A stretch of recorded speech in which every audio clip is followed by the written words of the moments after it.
also introduce Winnie Byanyima. She's the Executive Director of UNAIDS. Winnie, good to have you on the show. You know, there are some reports that we have been mentioning and reading about. One is, of course, the International Labour Organization that speaks in the context of India and says that lockdown or an extended lockdown will push close to 40 crore people below the poverty line, or push them into poverty in a country like India.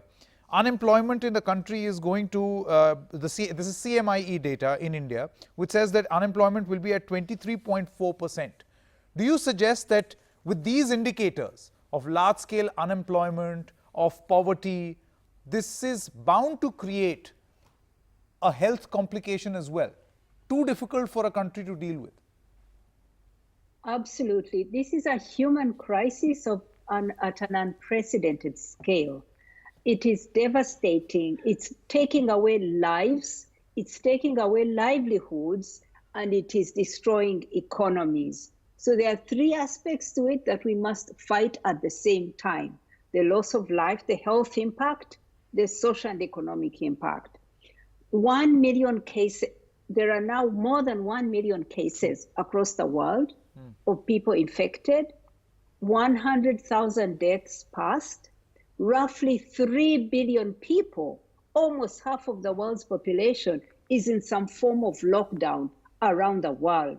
It's huge. And the IMF has said we are entering a global recession. So we're talking about a situation where millions are already being pushed back into poverty.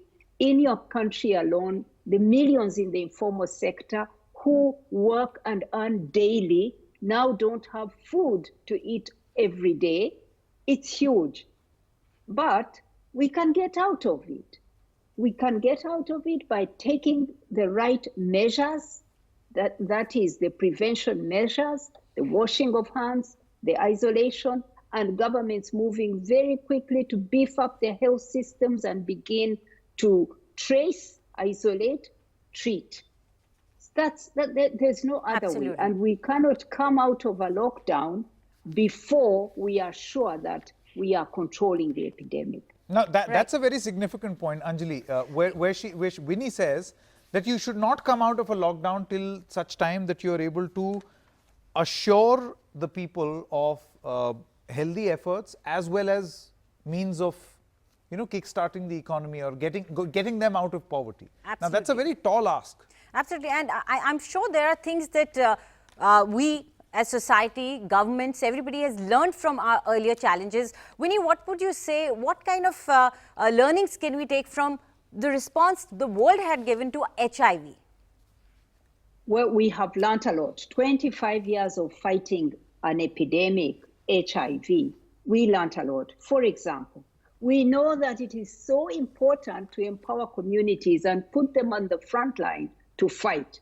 If you drive it from the national level or even from a provincial or district level, but don't empower communities, you've lost the battle on the ground, and that's where it is.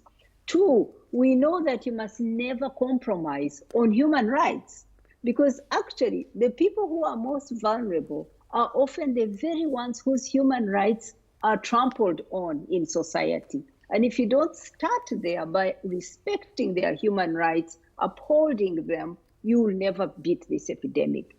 Third, we must not accept stigma and discrimination. Stigma and discrimination drives the people who need to come forward away. It's counterproductive. You need to fight discrimination. If you say it is coming from them, they are the bad ones, then they will not come forward for testing. It's just no-brainer. Fourth, it's so important to support vulnerable and marginalized groups in a whole way, because you can't, it's a false choice if I don't have food and you're telling me that I must stay indoors to protect for public safety, not to spread the virus. I need food and I need prevention. Absolutely, Winnie. These are some really important issues. Very important points. And the fact that and you know, in a weird way, we are facing all these problems right now. It's happening right now. There is a food crisis. there is a crisis of people being hungry, and also there is the point on stigma. All of this is valid. Winnie, thank you so much for joining us on this broadcast.